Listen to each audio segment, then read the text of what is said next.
14ই ফেব্রুয়ারি বিশ্ব ভালোবাসা দিবস উদযাপন করা হয়। ইসলামের দৃষ্টিতে এটা কেমন ভাইরা আমার? 14ই ফেব্রুয়ারি এটাকে আমাদের দেশে যে নাম দেওয়া হয় এটা নাকি বিশ্ব ভালোবাসা দিবস, অথচ এই দিবসটা মূলত সেন্ট ভ্যালেন্টাইন্স ডে। 14ই ফেব্রুয়ারি মূলত কি? Saint Valentine's day. সেন্ট মানে কি?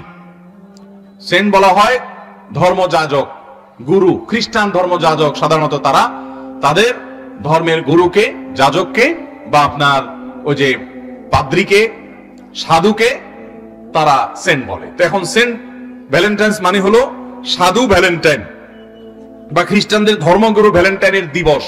মুসলমানের সন্তান পালন করছে, জানেও না এটা কি জিনিসটা। তো সেন্ট ভ্যালেন্টাইন্স এই ভদ্রলোক আজ থেকে হাজার হাজার বছর আগে, তার ইতিহাস নিয়ে আপনি গুগলে একটু সার্চ দিয়ে দেখেন সেন্ট ভ্যালেন্টাইন্স ডে কি।